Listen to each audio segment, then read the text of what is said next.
जय श्री राम दोस्तों, आपका स्वागत है ममता हिंदी कहानियां चैनल में। यहाँ पर आपको मिलेंगी दिल को छू जाने वाली प्रेरणादायक कहानियां। अगर आपको हमारी कहानियां पसंद आए तो वीडियो को लाइक करें, चैनल को सब्सक्राइब करें और अपने सुझाव कमेंट में जरूर दें। आपके सहयोग से आपका अपना चैनल ज्यादा से ज्यादा लोगों तक पहुंच पाए। धन्यवाद।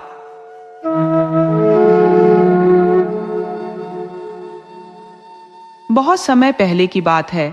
तिलकपुर नामक एक गांव में एक अत्यंत समृद्ध व्यक्ति रहता था। ईश्वर ने मानो उसके घर को स्वर्ण से आच्छादित कर दिया था, लेकिन उसके इस प्रचुर धन दौलत से भी अधिक मूल्यवान उसके पास एक अनमोल रत्न था, उसकी बेटी मयूरी। मयूरी की सुंदरता के आगे तिलकपुर की समस्त युवतियां फीकी पड़ती थी। इसी गांव में रामेश्वर नाम का एक युवक भी रहता था।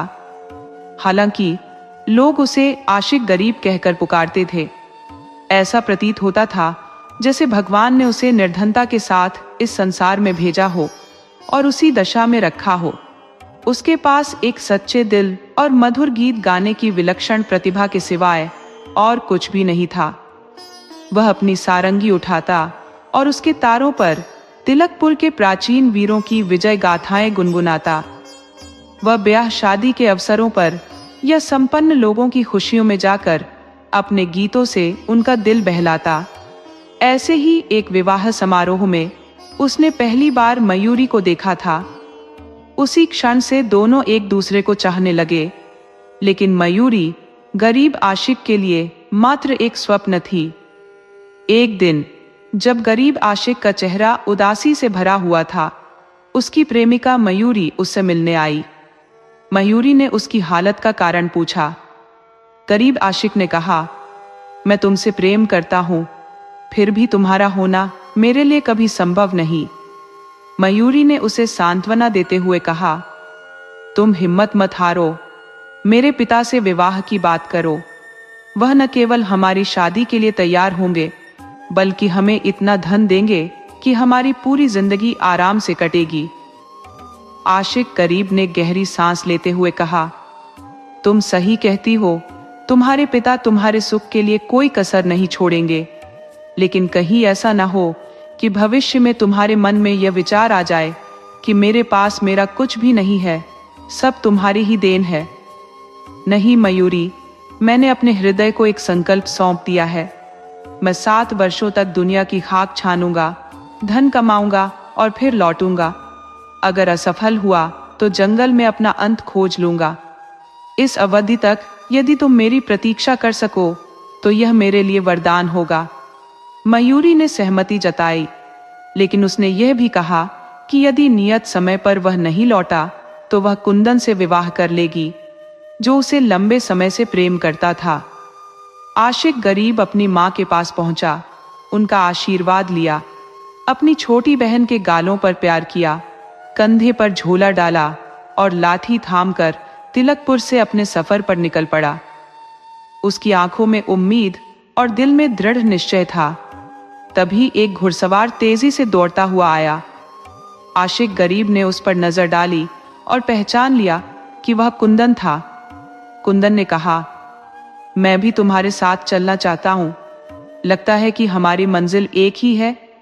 आशिक गरीब कुंदन के साथ होने पर खुश तो नहीं था, मगर परिस्थितियों ने उसे मजबूर कर दिया। अंततः वे दोनों एक साथ सफर पर निकल पड़े। कई दिनों तक चलते चलते वे एक ऐसी जगह पहुंचे जहां एक नदी उनका रास्ता रोक रही थी। न तो वहां कोई पुल था और न ही नदी की कोई जगह इतनी उथली थी कि पैदल पार किया जा सके। कुंदन ने सुझाव दिया, तुम इसे तैरकर पार करो, मैं तुम्हारे पीछे आऊंगा। आशिक गरीब ने अपने कपड़े उतारकर किनारे रखे और नदी में तैरने लगा। जब वह नदी पार करके दूसरी ओर पहुंचा और पीछे मुड़कर देखा तो चौंक गया। उसने देखा कि कुंदन उसके कपड़े लेकर तिलकपुर की दिशा में तेजी से भागा जा रहा था। धूल के बादल उड़ते नजर आ रहे थे और कुंदन की आकृति सांप की तरह रेंगती हुई प्रतीत हो रही थी। कुंदन तिलकपुर पहुंचा, घोड़ा रोका और आशिक गरीब के कपड़े लेकर उसकी मां के पास गया। उसने झूठी कहानी गढ़ते हुए कहा, तुम्हारा बेटा गहरी नदी में डूबकर मर गया है, ये रहे उसके कपड़े। इस खबर ने मां के दिल पर मानो पहाड़ तोड़ दिया। वह बेटे के कपड़े देखकर जमीन पर गिर पड़ी और फूट फूट कर रोने लगी। इसके बाद कुंदन वह कपड़े लेकर मयूरी के पास पहुंचा और कहा, तुम्हारा आशिक गरीब अब इस दुनिया में नहीं रहा, ये उसके कपड़े हैं। अब तुम्हें पूरी छूट है, जिससे चाहो विवाह कर लो। मयूरी ने यह सुनकर शांत भाव से मुस्कुराते हुए कहा, तुम्हें भी उसकी बातों पर यकीन हो गया? ये सब कुंदन की चाल है, मैं किसी और को अपना पति नहीं बना सकती। ये कहकर उसने दीवार पर टंगी बांसुरी उतारी और अपने प्रिय की याद में उसकी पसंदीदा धुन बजाने लगी। उधर आशिक गरीब नंगे पैर और नंगे बदन एक गांव में पहुंचा। वहां के नेक दिल लोगों ने उसे कपड़े दिए और भोजन करवाया। अपनी मोहक धुनों और स्वर्गीय गीतों से उसने लोगों का मन मोह लिया। इस प्रकार वह गांव-गांव और नगर-नगर भ्रमण करता रहा और उसकी ख्याति चारों दिशाओं में फैल गई। घूमते घूमते वह आखिरकार खिलाफ नगर पहुंच गया। वहां उसने हमेशा की तरह एक सराय में शरण ली और सारंगी मांगकर गाना शुरू किया।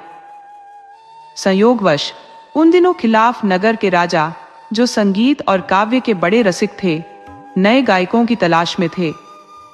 कई कलाकार उनके दरबार में आए, परंतु कोई भी राजा की अपेक्षाओं पर खरा नहीं उतरा। राजा के सेवक नगर भर में गायकों की खोज में भटक रहे थे। तभी सराय के पास से गुजरते समय उन्हें भीतर से आती एक मंत्रमुग्ध कर देने वाली आवाज सुनाई दी। वे तुरंत भीतर पहुंचे और आशिक गरीब से कहा, चलो हमारे साथ राजा के दरबार में, यदि मना करोगे तो परिणाम भुगतने पड़ेंगे। आशिक गरीब ने बेफिक्री से उत्तर दिया, मैं आजाद आदमी हूं, तिलकपुर मेरा घर है और मैं एक यात्री हूं। मैं तभी जाऊंगा जब मेरा मन होगा। गाना मैं जरूर गाता हूं, परंतु अपनी इच्छा से। तुम्हारा राजा मेरा स्वामी नहीं है। इसके बावजूद राजा के सेवकों ने जबरदस्ती उसे दरबार में ले जाकर राजा के सामने पेश किया। राजा ने आदेश दिया, गाओ। आशिक गरीब ने गाना शुरू किया। उसका गीत क्या था, मानो मयूरी के सौंदर्य का सजीव वर्णन था। राजा इस कदर मंत्रमुग्ध हुआ कि उसने आशिक गरीब को अपने दरबार में स्थान दे दिया। सोने चांदी की बौछारें होने लगी और रेशमी वस्त्रों तथा विलासिता से भरपूर जीवन उसकी झोली में आ गया। ऐश्वर्य और आनंद में डूबकर आशिक गरीब शायद मयूरी को भूल गया था। इधर मयूरी का इंतजार अनंत होता जा रहा था। 7 वर्षों की अवधि में अब अंतिम वर्ष समाप्ति की ओर था, लेकिन आशिक गरीब के लौटने के कोई संकेत नहीं थे। इसी बीच 40 ऊंटों और 80 गुलामों के साथ एक व्यापारी तिलकपुर से रवाना होने वाला था। मयूरी ने उसे बुलाया और एक सारंगी थमाते हुए कहा, इस सारंगी को अपने साथ ले जाओ।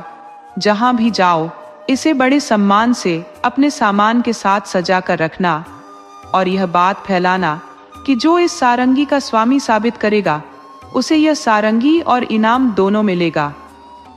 सुदागर ने अपना सफर जारी रखा। जहां जहां ठहरता, मयूरी की दी गई जिम्मेदारी को निभाता, परंतु ऐसा कोई भी व्यक्ति नहीं मिला जो उस सारंगी को अपना होने का दावा करता। नतीजतन न तो किसी ने सारंगी पर हक जताया, न ही उसका इनाम पाया।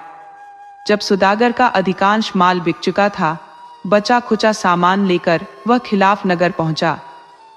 वहां उसने मयूरी की शर्तें पूरे नगर में प्रचारित कर दी। आशिक गरीब को भी इस खबर का पता चला। वह सरपट उस सराय की ओर भागा जहां तिलकपुर का सुदागर ठहरा हुआ था। उसकी दुकान पर सजी हुई सारंगी देखते ही आशिक गरीब ने दावा किया, यह मेरी है। सुदागर ने तुरंत उत्तर दिया, निस्संदेह यह तुम्हारी ही है। तुमने इसे पहचान लिया, यही इसका प्रमाण है। सुदागर ने कहा, अब देर मत करो, जल्दी से तिलकपुर पहुंचो। मयूरी ने संदेश दिया है कि निर्धारित अवधि समाप्त हो रही है। यदि तुम सही समय पर नहीं पहुंचे तो वह किसी और से विवाह कर लेगी। आशिक गरीब ने निराशा से सिर थाम लिया। उसकी नियति का फैसला करने वाली घड़ी में अब केवल 7 दिन शेष थे, जबकि तिलकपुर पहुंचने में कम से कम 30 दिन लगते। फिर भी उसने तुरंत एक घोड़े पर सवार होकर यात्रा शुरू की। साथ में सोने के सिक्कों की एक थैली ली और घोड़े को अपनी पूरी ताकत से दौड़ा दिया। लेकिन किस्मत ने कुछ और ही तय कर रखा था। एक घने जंगल से गुजरते समय घोड़े ने ठोकर खाई और वह बेकाबू होकर जमीन पर गिर पड़ा। आशिक गरीब बेहोश हो गया। जब उसे होश आया तो वह एक कुटिया में था। उसके सामने एक साधु खड़ा था। आशिक गरीब ने पूछा, मैं यहाँ कैसे पहुंचा? साधु ने उत्तर दिया, तुम जंगल में बेसुध पड़े थे, मैं तुम्हें यहाँ ले आया। अब बताओ, तुम कौन हो और कहाँ जाना चाहते हो? आशिक गरीब ने अपनी पूरी कहानी सुनाई और कहा, मुझे तिलकपुर पहुंचना है, लेकिन अब यह असंभव सा लगता है। मेरे पास आत्महत्या के सिवाय कोई विकल्प नहीं बचा। साधु मुस्कुराते हुए बोले, ऐसी बातें केवल कायर करते हैं। यदि तुम्हारा प्रेम सच्चा है तो तुम कायर नहीं हो सकते। चिंता मत करो, मेरा यह घोड़ा लो। यह तुम्हें 7 दिनों के भीतर तिलकपुर पहुंचा देगा। साथ ही यह सिद्ध मिट्टी भी ले जाओ। यह चमत्कारी मिट्टी तुम्हारे काम आएगी। यदि इसे किसी अंधी की आंखों पर लगाओगे तो वह देखने लगेगा। अब जाओ, ईश्वर तुम्हारी रक्षा करे। आशिक गरीब उस सफेद घोड़े पर सवार हुआ। वह घोड़ा क्या था, मानो हवा से बातें कर रहा हो। ठीक 7वें दिन आशिक गरीब तिलकपुर आ पहुंचा। आधी रात गुजर चुकी थी जब वह अपने घर के दरवाजे पर कांपते हाथों से दस्तक देने लगा। उसने अपनी माँ को पुकारा, माँ, दरवाजा खोलो, भूख से मेरा हाल बेहाल है। रहम करो और अपने मुसाफिर बेटे को भीतर आने दो। अंदर से उसकी माँ की कमजोर आवाज आई, राहगीरों के लिए अमीरों के दरवाजे खुले हैं। नगर भर में शादियों का माहौल है। वहां जा और अपनी रात सुकून से बिता। आशिक गरीब ने विनती की, माँ, मैं यहाँ किसी को नहीं जानता, इसीलिए तुझसे ही गुहार लगाता हूँ। अपने मुसाफिर बेटे को अंदर आने दो।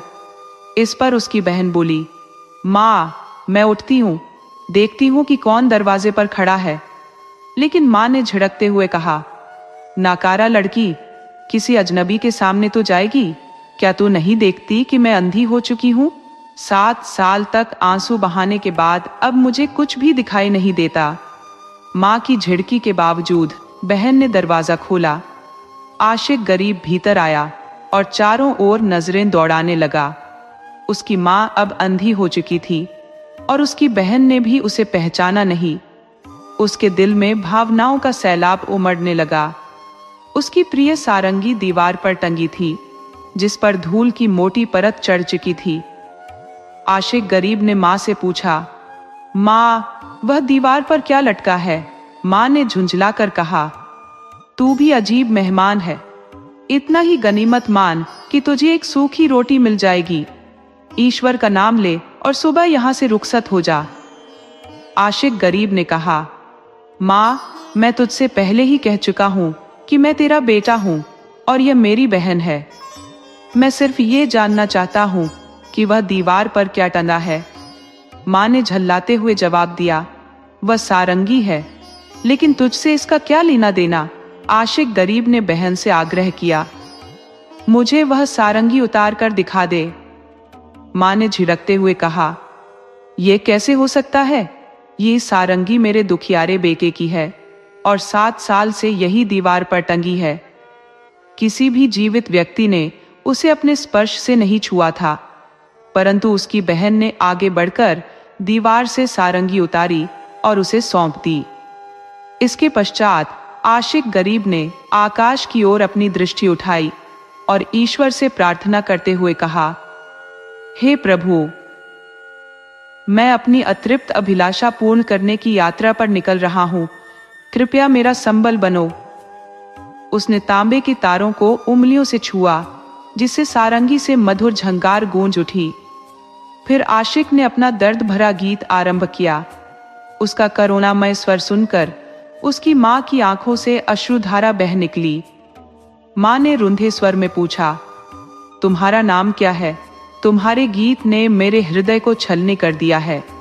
इसी रात मैंने स्वप्न देखा था कि मेरे बाल सफेद हो चुके हैं। इन 7 वर्षों के अश्रुओं ने मुझे अंधा बना दिया है। तुम्हारी आवाज मेरे पुत्र की आवाज जैसी प्रतीत होती है। बताओ, वह कब लौटेगा? आशिक गरीब ने अपनी मां को सत्य बताया कि वही उसका पुत्र है, लेकिन मां को यकीन न हुआ। कुछ क्षणों के मौन के बाद आशिक ने कहा, हे मेरी प्यारी मां, कम से कम मुझे इतना तो वरदान दो कि मैं इस सारंगी को थोड़े समय के लिए अपने साथ ले जाऊं। मैं इसे लेकर अपना भाग्य आजमाना चाहता हूं। मैंने सुना है पास ही एक विवाह समारोह चल रहा है। मेरी बहन मुझे वहां का मार्ग दिखा देगी। मैं गाऊंगा, बजाऊंगा और जो कुछ प्राप्त होगा उसे आपके साथ साझा करूंगा। लेकिन मां ने इनकार कर दिया। नहीं, यह असंभव है। जब से मेरा बेटा गया है, यह सारंगी घर से बाहर नहीं गई। आशिक गरीब ने तर्क दिया, मां, सारंगी की फिक्र मत करो। देखो, ये लो सोने के सिक्कों से भरी हुई थैली। अब यह सारंगी मेरी जिम्मेदारी है। मां ने थैली को टटोला और जब उसे यह एहसास हुआ कि वह सचमुच सोने के सिक्कों से भरी हुई है, उसने भारी मन से सारंगी ले जाने की अनुमति दे दी। उसकी बहन ने उसे विवाह स्थल का मार्ग दिखाया और उसे उस संपन्न घर तक पहुंचाया जहां विवाह की भव्य दावत चल रही थी। बहन दरवाजे पर खड़ी रही क्योंकि वह देखना चाहती थी कि आगे क्या होने वाला है। इस संपन्न घर में मयूरी नाम की कन्या रहती थी, जो इसी रात कुंदन की पत्नी बनने जा रही थी। कुंदन अपने सगे संबंधियों और मित्रों के साथ भोजन व आनंद में मग्न था, जबकि मयूरी पर्दे के पीछे अपनी सखियों के साथ बैठी हुई थी। उसके एक हाथ में विष से भरा हुआ प्याला था और दूसरे में चमकता हुआ तीव्र खंजर। उसने प्रतिज्ञा की थी कि कुंदन के शैया पर पग रखने से पूर्व वह अपने प्राणों का अंत कर लेगी। तभी उसने पर्दे के पीछे से किसी अपरिचित व्यक्ति की आवाज सुनी, जो गीत गाने की अनुमति मांग रहा था। कुंदन ने उसे मुस्कुराते हुए उत्तर दिया, बिल्कुल, गाओ। ये विवाह का अवसर है।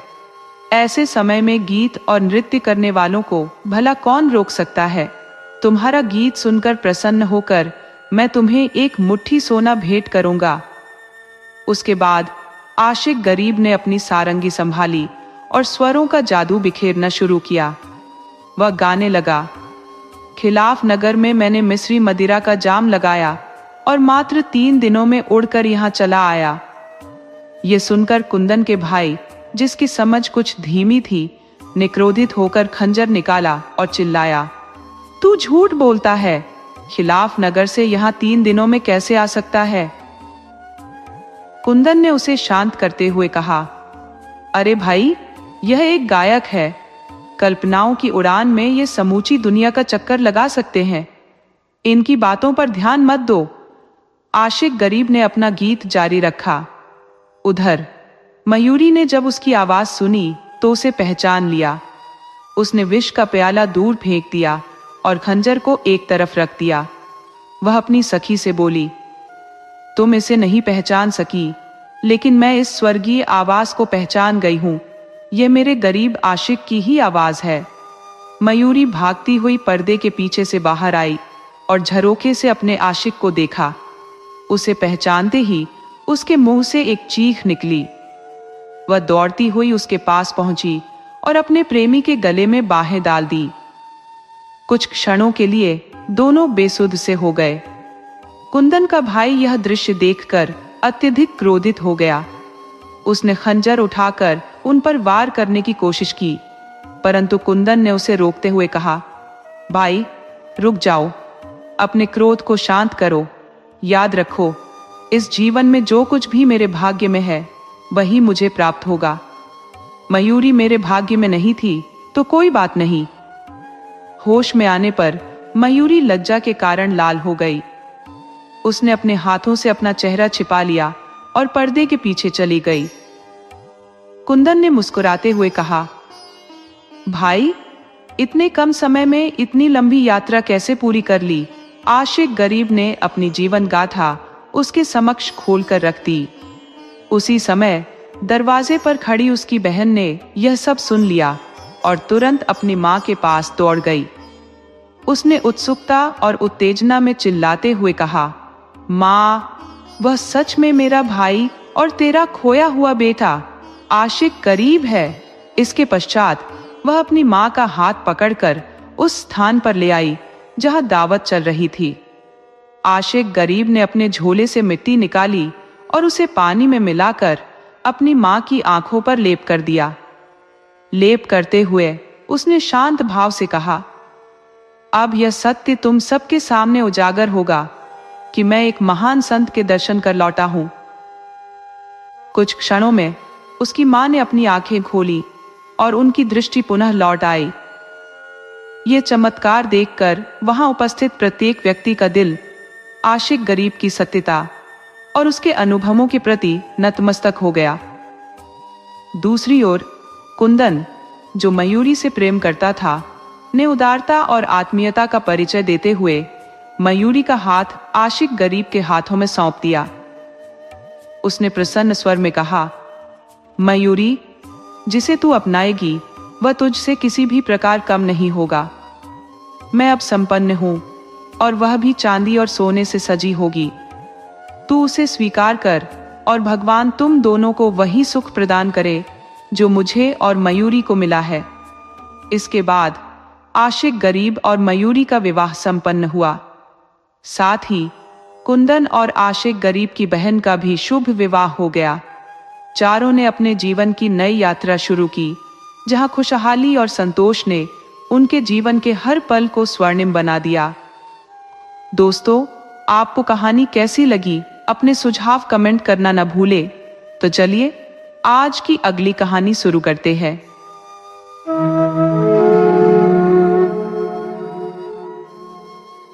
बहुत समय पहले की बात है। महतो नाम का एक साधारण मछुआरा था।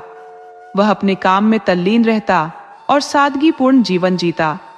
उसकी एक आदत थी कि वह एक बार में सिर्फ एक ही मछली पकड़ता और जब तक उस मछली का उपभोग न हो जाता तब तक वह दूसरी मछली पकड़ने का प्रयास नहीं करता। यह उसकी निष्ठा और स्वाभाविक नियम का हिस्सा था।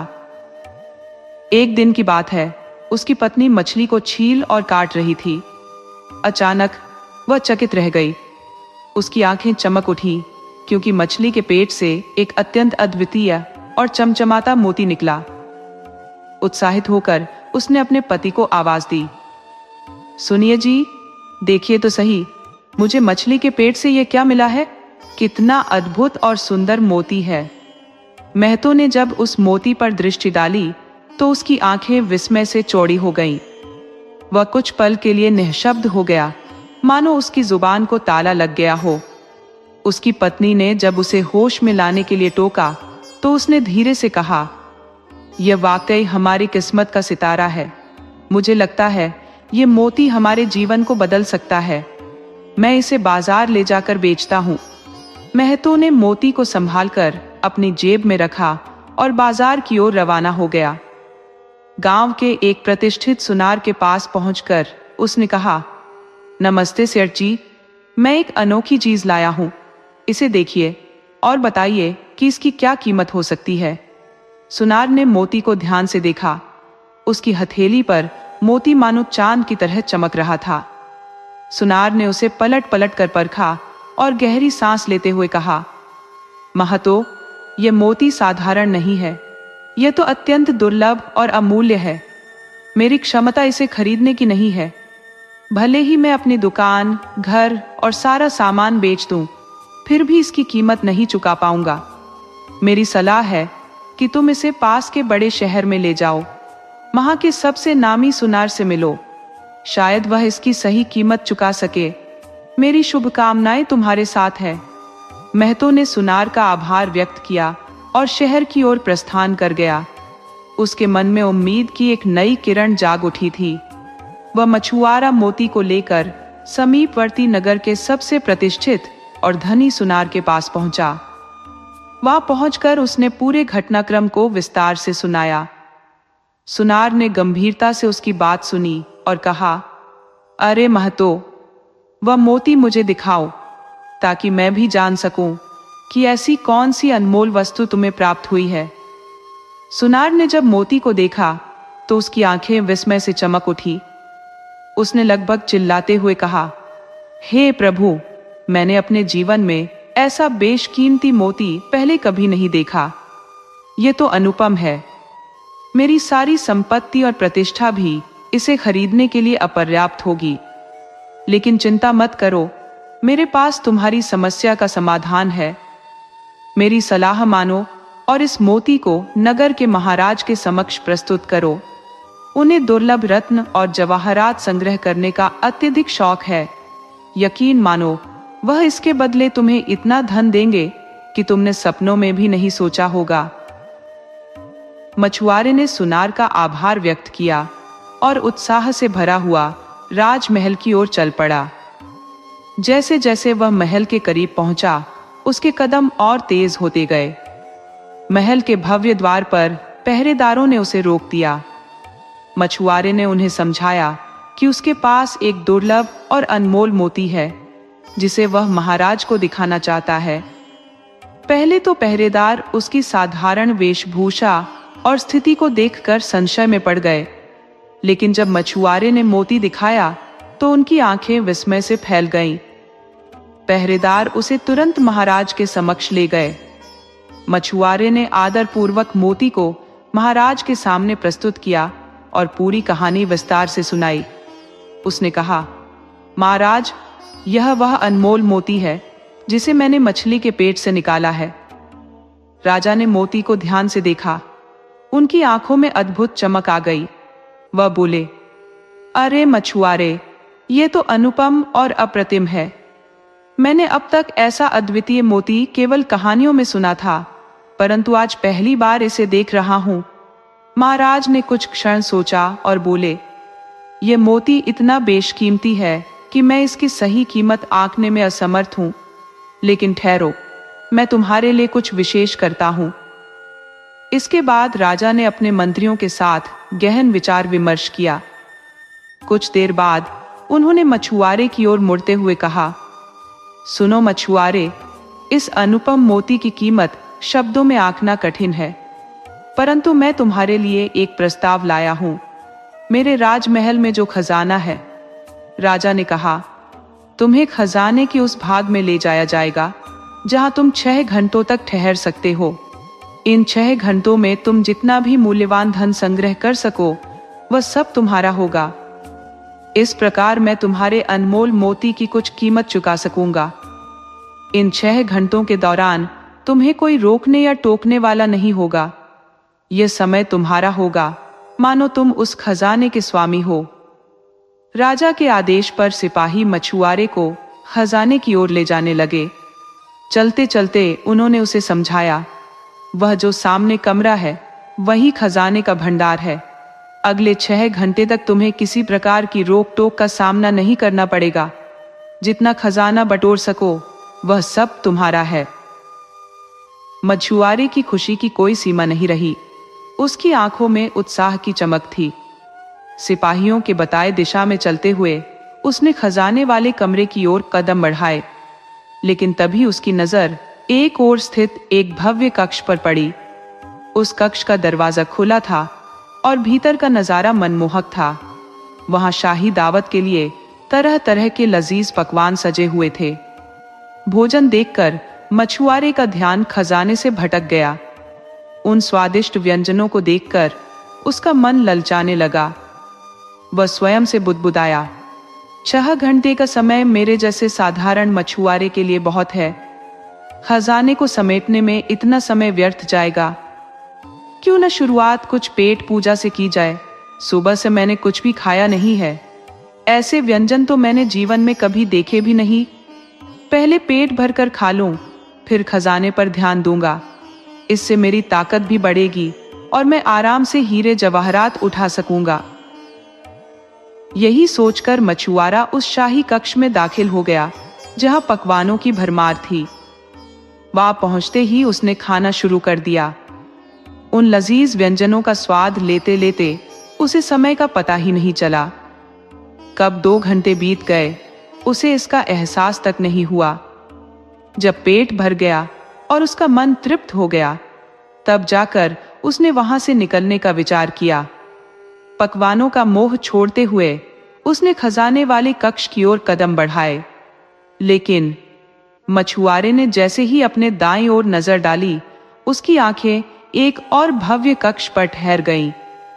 वहां एक शाही पलंग था जिस पर मखमल के मुलायम बिस्तर सजे हुए थे। ये नजारा देखकर वह बुदबुदाया, आज तो पेट भरकर और जी भरकर स्वादिष्ट भोजन किया है। अगर थोड़ी देर इन आरामदायक बिस्तरों पर लेट जाऊं तो क्या हर्ज होगा। इससे खजाने के हीरे जवाहरात समेटने में और आनंद आएगा। आखिरकार ऐसे बिस्तरों पर सोने का मौका बार बार नहीं मिलता। ये सोचकर उसने अपना सिर मखमली बिस्तर पर टिकाया और चंद पलों में गहरी नींद में डूब गया। कुछ समय बाद किसी ने उसे जोर से हिलाकर जगाया। आवाज आई, उठो मछुआरे, तुम्हारी दी गई मोहलत खत्म हो चुकी है। मछुआरा आंखें मलते हुए हड़बड़ाकर खड़ा हुआ और हैरानी से बोला, हुजूर, ऐसा कैसे हो सकता है? अभी तो समय बाकी था। तभी राजा वहां आ पहुंचा और गंभीर स्वर में कहा, मछुआरे, तुमने बिल्कुल सही सुना। अब तुम्हारा समय समाप्त हो गया है। यहां से बाहर जाने की तैयारी करो। राजा की बात सुनकर मछुआरे के होश उड़ गए। उसका सारा शरीर भय और पछतावे से कांपने लगा। वह हाथ जोड़कर गिड़गिड़ाया, मुझ पर दया कीजिए महाराज, मुझे थोड़ा और समय दे दीजिए। मैं खजाने से कुछ भी नहीं ले पाया। राजा ने गहरी नजरों से उसे देखा और दृढ़ स्वर में कहा, तुम्हें पूरे 6 घंटे का समय दिया गया था। ये घंटे तुमने आराम और भूख मिटाने में व्यर्थ कर दिए। यदि यही समय तुमने खजाने में बिताया होता तो तुम इतना धन ले जा सकते थे कि उसे कई गुना बेहतर भोजन और बिस्तर खरीद सकते थे। परंतु तुमने अपनी मूर्खता से वह अवसर खो दिया। तुमने अपने छोटे से कुएं को ही संसार मान लिया और समंदर की ओर देखने की कोशिश नहीं की। अब तुम्हारा समय समाप्त हो चुका है। राजा के सैनिकों ने मछुआरे को पकड़कर राजमहल से बाहर फेंक दिया। वह स्तब्ध और निराश खड़ा रह गया। उसका अनमोल मोती गया और खजाना भी हाथ नहीं लगा। दोस्तों, कहानी यही समाप्त होती है, लेकिन इसका संदेश कहीं अधिक गहरा है। क्या हम भी इस मछुआरे की तरह अपनी जिंदगी के बहुमूल्य अवसरों को आलस्य और तुच्छ सुख सुविधाओं में गंवा रहे हैं? परमात्मा ने हमें इस संसार में एक उद्देश्य के साथ भेजा है। यह समय सोचने का है कि कहीं हम भी तो इस दुनिया के आरामदेह कुएं में सोकर जीवन का वास्तविक खजाना नहीं खो रहे हैं। हमें सदैव इस बात का ध्यान रखना चाहिए कि हमारे कर्म परोपकार और सद्गुणों से परिपूर्ण हो, ताकि हमारे नेकी का भंडार निरंतर समृद्ध होता जाए। अंततः जीवन के अंतिम क्षणों में यही पुण्य हमारा सहारा बनेगा। इसलिए यह आत्मचिंतन करना आवश्यक है कि कहीं हम इस संसार के छल प्रपंच में उलझकर अपने वास्तविक उद्देश्य से भटक तो नहीं गए हैं। स्मरण रहे कि ईश्वर ने हमें इस धरती पर एक सीमित अवधि के लिए भेजा है और वह समय अनिवार्यतः एक दिन समाप्त हो जाएगा। अतः इस नींद से जागें और यह विचार करें कि कहीं हम भी उस कहानी के मछुआरे जैसे तो नहीं बन गए, जो जीवन के असल मकसद को भुलाकर केवल सांसारिक सुखों में डूबा हुआ था। पुराने समय की बात है। एक गांव में विष्णु नामक व्यक्ति निवास करता था। विष्णु जाति से ब्राह्मण था, किंतु उसकी आर्थिक स्थिति अत्यंत दयनीय थी। उसका परिवार केवल उसकी पत्नी तक सीमित था। उसकी दरिद्रता देखकर गांव के लोगों ने विचार किया कि क्यों न चंदा एकत्र करके उसे कोई कार्य करने का साधन उपलब्ध कराया जाए। मुखिया की देखरेख में धन संग्रह किया गया और विष्णु को एक बैलगाड़ी खरीद कर दी गई। अब विष्णु उसी बैलगाड़ी के माध्यम से सवारियां ढोता और इस प्रकार अपने जीवनयापन का प्रबंध करता। एक दिन सुबह के समय जब विष्णु शहर से गांव लौट रहा था तो मार्ग में उसे दो यात्री मिले। उनमें से एक धनवान सेठ थे और दूसरे एक वृद्ध साधु। उन्होंने विष्णु से पूछा, भाई, अगर गाड़ी खाली है तो हमें गांव तक ले जाने का कितना किराया लोगे? विष्णु ने उत्तर दिया, सेठ जी, आपसे ₹5 लूंगा और साधु बाबा से ₹2। सेठ ने हैरानी से पूछा, ये भेदभाव क्यों भाई? इस पर विष्णु ने उत्तर दिया, सेठ जी, आपकी आय अधिक है इसलिए आपसे अधिक लूंगा। वहीं साधु महाराज तो केवल भिक्षा पर निर्भर है इसलिए उनसे कम लूंगा। सौदा तय हुआ और वे तीनों बैलगाड़ी में सवार होकर चल पड़े। यात्रा लगभग 10 मील की थी। साधु महाराज अत्यंत वृद्ध थे। विष्णु ने उनसे कहा, महाराज, आप बुजुर्ग और अनुभव संपन्न है। कृपया अपने जीवन के अनुभव से कोई ऐसा प्रसंग सुनाए जो हमें शिक्षा दे सके और साथ ही सफर भी आनंद पूर्वक कट जाए। साधु मुस्कुराए और बोले, मैं अपने अनुभव का किस्सा सुनाने का ₹1 लूंगा। विष्णु ने उत्तर दिया, यह स्वीकार है। साधु के सुझाव सुनकर विष्णु ने सोचा कि यह सफर भी रोचक हो जाएगा और ₹1 खर्च करना हर्ज की बात नहीं। साधु ने कहा, तो सुनो, ऐसी बात जो 4 व्यक्ति स्वीकार कर ले उसे मान लेना चाहिए। विष्णु ने जिज्ञासा से पूछा, और? साधु ने मुस्कुराते हुए कहा, बात पूरी हो गई। अगर अगली सुननी है तो ₹1 और देना होगा। विष्णु ने सहमति व्यक्त की। साधु ने कहा, नदी पर स्नान करने जाओ तो भीड़ भाड़ वाले घाट को छोड़कर ऐसा स्थान चुनो जहां सन्नाटा हो। विष्णु ने पुनः आग्रह किया, आगे कहिए। साधु बोले, एक और सुनोगे तो फिर से ₹1 लगेगा। विष्णु ने सोचा कि अभी भी सेठ से अधिक राशि मिल रही है तो उसने और सुनने की ठानी। साधु ने अगली सीख दी, यदि कोई बात गुप्त रखना चाहो तो उसे अपनी पत्नी से भी साझा न करो। इस पर विष्णु ने और कोई सवाल नहीं किया।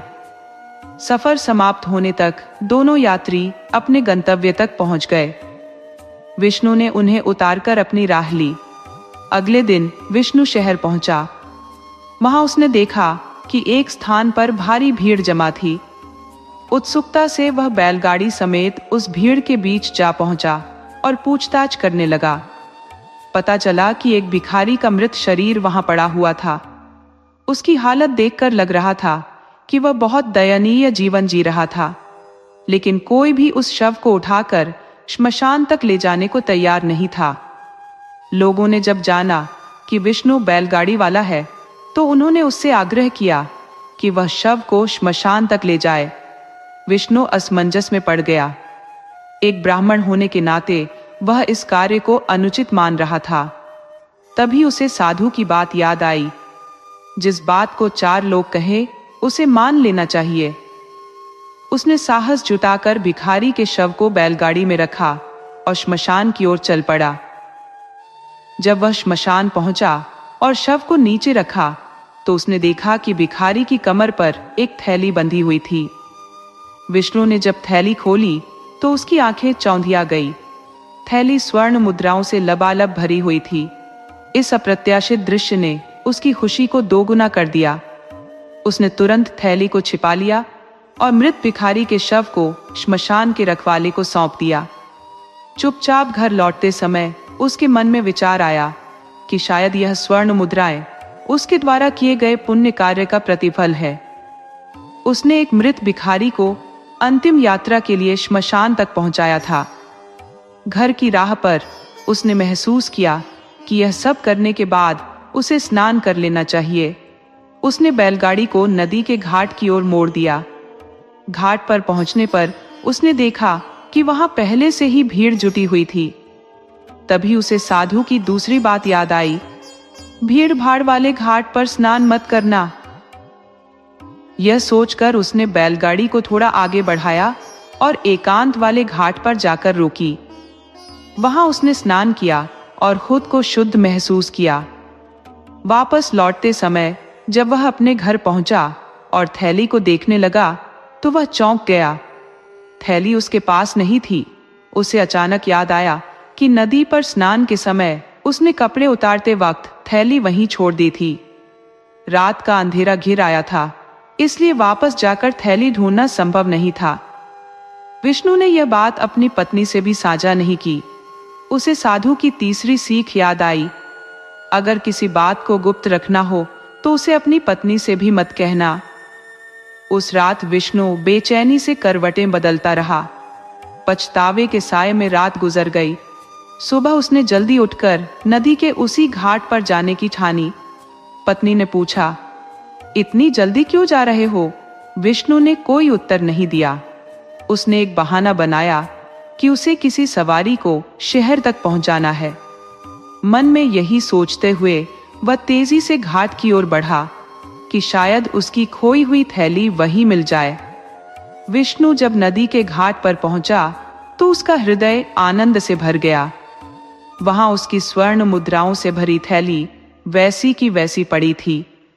असलियत ये थी कि उस निर्जन घाट पर कोई आता जाता नहीं था, जिससे थैली को किसी की नजर छू भी नहीं सकी थी। विष्णु सोचने लगा कि यदि उसने साधु की बात मानकर भीड़ भाड़ से दूर इस स्थान को नहीं चुना होता तो यह बहुमूल्य थैली निश्चित ही किसी अन्य के हाथों में चली जाती। वह मन ही मन साधु को धन्यवाद देता हुआ वापस अपने घर की ओर चल पड़ा। घर पहुंचते ही विष्णु ने वह थैली एक सुरक्षित स्थान पर छिपा दी। उसने यह रहस्य अपनी पत्नी से भी साझा नहीं किया। धीरे धीरे उसने इस धन का ऐसा विवेकपूर्ण उपयोग करना आरंभ किया कि किसी को शक भी नहीं हुआ कि निर्धन विष्णु के पास इतनी संपदा कहां से आई। समय के साथ उसने अपने लिए एक भव्य आवास का निर्माण करवा लिया। विष्णु के पड़ोसी, जो गांव के मुखिया भी थे, उसकी समृद्धि से जलने लगे। उन्होंने अपनी पत्नी से कहा, जरा विष्णु की पत्नी से मिलो और उसकी धन संपदा का रहस्य निकालो। अगले ही दिन मुखिया की पत्नी विष्णु के घर पहुंची। उस समय विष्णु घर पर नहीं था। मुखिया की पत्नी ने बातों ही बातों में विष्णु की पत्नी से उसका धन कमाने का रहस्य जानना चाहा। लेकिन विष्णु की पत्नी ने कहा, मुझे नहीं पता कि मेरे पति यह धन कहां से लाते हैं। मुखिया की पत्नी ने विष्णु की पत्नी को भड़काने की कोशिश की। उसने कहा, तुम कैसी पत्नी हो जो अपने पति की इतनी सामान्य बात भी नहीं जानती। इस बात ने विष्णु की पत्नी के मन में संदेह भर दिया। उसी दिन जब विष्णु घर लौटा तो उसकी पत्नी ने उसे यह राज बताने की जिद पकड़ ली। विष्णु समझ गया कि अवश्य किसी ने उसकी सरल पत्नी को उकसाया है।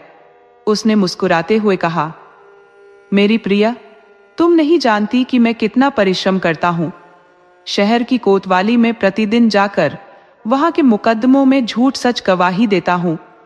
कोतवाल साहब इसके बदले मुझे प्रतिदिन 22,000 रुपए देते हैं। यही मेरे धन का स्रोत है। ये सुनकर उसकी पत्नी की आंखों में विस्मय और संतोष दोनों झलक पड़े। उसने और कुछ नहीं पूछा, बस मुझे थोड़ा बहुत झूठ बोलना पड़ता है। पत्नी ने यह सुनकर संतोष की सांस ली और मुखिया की पत्नी के समक्ष सारी बात उंडेल दी। बात धीरे धीरे मुखिया के कानों तक जा पहुंची। ये सुनते ही मुखिया ने मन ही मन ठान लिया कि इसी राह पर चलकर वह अपार धन अर्जित करेगा। अगले ही प्रातः वह शहर की कोतवाली जा पहुंचा। कोतवाली के भीतर प्रवेश करने में उसके कदम ठिठक रहे थे, मानो भय और असमंजस ने उसे जकड़ लिया हो। वह कोतवाली के आसपास चक्कर काटने लगा। तभी एक सिपाही की निगाह उस पर पड़ी। मुखिया का व्यवहार संदिग्ध प्रतीत हुआ, जिससे सिपाही ने उसे पकड़कर कोतवाल के सामने पेश कर दिया। कोतवाल के लिए यह स्थिति कुछ समय तक अबूझ बनी रही। वो समझ नहीं पा रहा था कि मुखिया आखिर किस उद्देश्य से यहां आया है। जब कोतवाल ने रोप का सहारा लेते हुए मुखिया से वास्तविकता उगलवानी चाहिए, तब मुखिया ने कहा कि वह धन अर्जित करने और सच्ची झूठी गवाहियां देने हेतु यहाँ उपस्थित हुआ है। ये सुनते ही कोतवाल का गुस्सा हद पार कर गया। कोतवाल, जो अपनी ईमानदारी के लिए ख्यात था, ने सिपाही को आदेश दिया, इस झूठी गवाही देने वाले व्यक्ति को कारागार में डाल दो और इसे 100 कोड़े मारो। सूर्यास्त से पहले इसे रिहा मत करना। बेचारा मुखिया कोड़ों की मार सहता रहा और जब शाम को उसे मुक्त किया गया तो वह घर लौटते वक्त मन ही मन विष्णु की चतुराई का कायल हो गया। उसे भली भांति समझ आ गया था कि विष्णु जैसा बुद्धिमान व्यक्ति शत्रुता के लिए उपयुक्त नहीं है। इस घटना के बाद मुखिया ने विष्णु के धन का रहस्य जानने की कोई कोशिश नहीं की। उधर विष्णु ने भी अपने जीवन को शांति और आनंद के साथ जीने का मार्ग चुन लिया। दोस्तों, आपको कहानी कैसी लगी? अपने सुझाव कमेंट करना न भूले। तो चलिए आज की अगली कहानी शुरू करते हैं।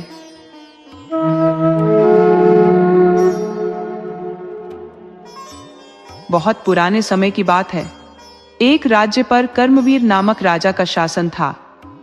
राजा कर्मवीर का जीवन शांति और समृद्धि से भरा हुआ था, परंतु कुछ समय से उसे एक विचित्र उलझन ने घेर लिया था। वह निरंतर एक सपना देख रहा था जिसमें एक औरत महल के द्वार पर दस्तक देकर पूछती, महाराज, क्या मैं आज आऊं या कल आऊं? यह सपना पिछले 3 महीनों से राजा को बेचैन किए हुए था। हर रात वही दृश्य, वही सवाल। राजा नींद में घबराकर उठ जाता और फिर पूरी रात चैन से सो नहीं पाता। यह सपना अब उसके जीवन का सबसे बड़ा संकट बन चुका था। जब राजा की यह व्यथा असहनीय हो गई तो उसने निश्चय किया कि इस समस्या को अपनी छोटी पुत्री के साथ साझा करेगा। राजा की 2 बेटियां थीं। बड़ी बेटी का विवाह हो चुका था और वह अपने ससुराल में रहती थी। छोटी बेटी, जो अत्यंत बुद्धिमान और विवेकशील थी, राजा के साथ महल में रहती थी। अगली सुबह राजा ने अपनी छोटी बेटी को बुलाया और पूरा सपना विस्तार से सुनाया। बेटी ने पिता की बात ध्यानपूर्वक सुनी। वह गहराई से सोचने लगी और फिर बोली, पिताजी, यह सपना सचमुच विचित्र है और चिंता का विषय है, लेकिन शायद मैं इसका रहस्य हल कर सकती हूँ। यदि वह औरत फिर से आपके सपने में आए और वही सवाल करे तो आप उसे कहिए, आज ही आ जाओ। राजा ने बेटी की बात मान ली। उसे अपनी बेटी की बुद्धिमानी पर पूरा भरोसा था। अगले 3 दिनों तक राजा को वह सपना नहीं आया। उसने राहत की सांस ली और सोचा कि अब उसकी समस्या समाप्त हो गई। लेकिन चौथी रात वही सपना फिर से आया। सपने में राजा ने देखा कि सफेद साड़ी में लिपटी एक औरत महल के दरवाजे पर दस्तक दे रही है। वह उसी तरह पूछ रही थी, महाराज, क्या मैं आज आऊं या कल आऊं? राजा ने बेटी की सलाह को याद करते हुए कहा, तुम आज ही आ जाओ। राजा के इतना कहते ही वह औरत अचानक गायब हो गई। राजा घबराकर नींद से जाग उठा। वह समझ नहीं पा रहा था कि यह सब क्या था और इसके पीछे क्या रहस्य छिपा था। सुबह उठते ही राजा ने अपनी छोटी बेटी को बुलाया और कहा, बेटी, मैंने तुम्हारी सलाह मानते हुए सपने में उस औरत से कह दिया कि वह आज ही आ जाए। पिता की बात सुनकर बेटी ने बड़े ही संयम से उत्तर दिया, पिताजी, आपने जो निर्णय लिया वह पूर्णतः उचित था। आप निश्चिंत रहे, जो भी घटेगा वह ईश्वर की मर्जी से ही होगा। हम सब पर उनका आशीर्वाद है। इस घटना को कई दिन बीत गए। राजा अब इस बात को लगभग भूल चुका था। राज्य में चारों ओर शांति और सुकून का माहौल था। लेकिन एक दिन अचानक समाचार आया कि पड़ोसी शत्रु राज्य के राजा ने उनके राज्य पर आक्रमण कर दिया है। इस अप्रत्याशित खबर ने राजा को भीतर तक झकझोर दिया। शत्रु की सेना का आक्रमण बेहद अचानक हुआ था और राजा इसके लिए बिल्कुल भी तैयार नहीं था, क्योंकि वह स्वयं एक शांतिप्रिय शासक था। उसने कभी युद्ध का मार्ग अपनाने की आवश्यकता नहीं समझी थी। फिर भी परिस्थिति की गंभीरता को देखते हुए राजा ने अपने सेनापति को सेना लेकर युद्ध भूमि में भेजा, परंतु शत्रु की विशाल सेना के सामने उसकी सेना अधिक देर तक टिक न सकी। स्थिति इतनी बिगड़ चुकी थी कि राजा के पास अब केवल एक ही विकल्प बचा, महल छोड़कर अपनी जान बचाना।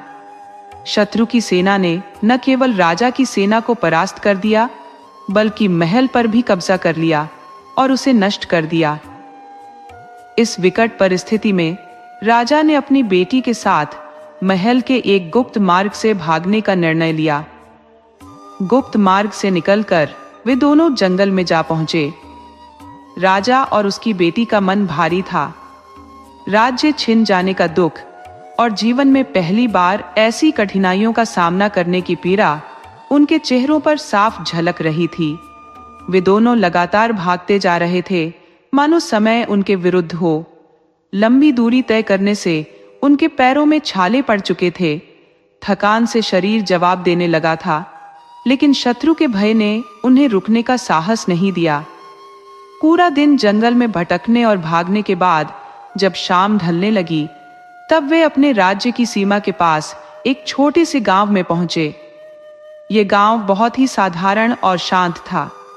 यहाँ एक साधारण किसान अपनी कुटिया में रहता था, जहाँ राजा और उसकी बेटी ने शरण लेने का विचार किया। जो व्यक्ति कभी राजा के महल में सेवक के रूप में कार्यरत था और जिसे राजा अपनी उदारता के लिए अक्सर पुरस्कार दिया करता था, वही अब राजा की स्मृतियों में जीवंत हो उठा। उस क्षण राजा के मस्तिष्क में महज अपने पुराने शाही सेवक का विचार कौन था। राजा सीधे उस व्यक्ति के कुटीर तक जा पहुंचा और दरवाजे पर दस्तक दी। कुछ क्षणों बाद दरवाजा खुला और जैसे ही उस सेवक ने राजा और उसकी बेटी को देखा, उसकी आंखें चमक उठी। उसकी प्रसन्नता छलक पड़ी। उसने दोनों का सस्नेह स्वागत किया और आदर पूर्वक अपने घर के भीतर ले गया। सेवक ने अपनी स्वाभाविक विनम्रता के साथ राजा और उनकी बेटी को जलपान करवाया। तत्पश्चात उसने राजा से उनके आने का प्रयोजन पूछा। राजा ने गहरी सांस ली और धीरे धीरे अपनी व्यथा सुनाई। उन्होंने बताया कि किस प्रकार शत्रु ने उनके महल पर आक्रमण किया और कैसे वे प्राणों की रक्षा हेतु वहां से भाग निकले। शाही सेवक ने राजा की दास्तान को ध्यानपूर्वक सुना। क्षण भर के लिए वह मौन रहा, फिर दृढ़ स्वर में कहा, महाराज, मैं आपका पुराना सेवक हूं। आपने जीवन भर मुझ पर अनगिनत उपकार किए हैं। मेरी यह साधारण कुटिया आपके लिए सदा उपलब्ध है। आप जितने दिन चाहे यहाँ रह सकते हैं। यह तो मेरे लिए सौभाग्य की बात होगी कि मैं आपके प्रति कृतज्ञता व्यक्त करने का अवसर प्राप्त करूं। राजा ने सेवक की इन बातों को सुनकर राहत की सांस ली। उन्होंने सोचा, चलो, कम से कम प्राणों की रक्षा तो हुई और रहने के लिए आश्रय भी मिल गया। सेवक ने राजा और उनकी बेटी के ठहरने की व्यवस्था अपने कक्ष के समीप वाले छोटे कमरे में कर दी। रात में उसने दोनों के लिए भोजन का प्रबंध भी किया। सेवक की यह विनम्रता और सेवा भाव देखकर राजा अत्यंत प्रभावित हुआ। लेकिन जब रात आई और राजा शयन के लिए अपने कक्ष में गया, तो उसे नींद नहीं आ रही थी।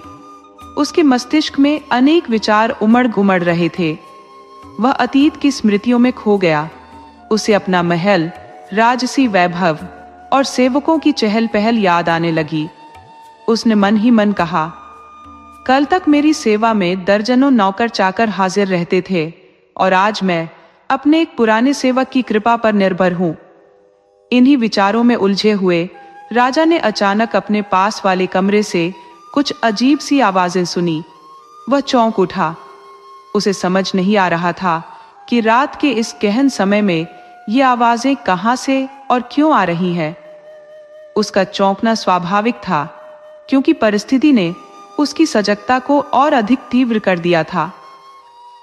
साथ वाले कमरे से धीमे धीमे बातचीत की आवाजें आ रही थी। राजा ने दीवार से कान लगाकर ध्यानपूर्वक सुनना शुरू किया। आवाजों से स्पष्ट हुआ कि उसका पुराना सेवक किसी से कह रहा था, अब न जाने यह मुसीबत हमारे यहाँ कितने दिन तक टिकी रहेगी। ये अब राजा नहीं बल्कि भिखारी बन चुका है। सेवक की बातों ने राजा का हृदय छलनी कर दिया। तभी एक महिला की आवाज सुनाई दी, जो निश्चित ही उस सेवक की पत्नी की थी। वह बोली, अगर यह भिखारी बन चुका है तो इसे घर में क्यों पनाह दी है? सेवक ने उत्तर दिया, मैंने इस व्यक्ति का नमक खाया है। इसने मुझ पर अनगिनत उपकार किए हैं, बस यही सोचकर इसे शरण दी है। पत्नी ने तीखी आवाज में कहा, तो फिर इन्हें जल्द से जल्द यहाँ से चलता करो। 2-4 दिन से ज्यादा हम इनकी खातिरदारी नहीं कर सकते। हमारी खुद की हालत तंग है। बाबा, अब और इनकी सेवा नहीं हो सकती। सेवक ने धीमे स्वर में समझाने का प्रयास किया, अरे भाग्यवान, थोड़ा धैर्य रखो। इन्हें यहां से विदा करने में कुछ समय तो लगेगा। सीधे धक्के देकर तो इन्हें नहीं निकाल सकता। 1-2 दिन की बात और है, फिर मैं ऐसा बहाना बनाऊंगा कि इन्हें यहां से जाना ही पड़ेगा।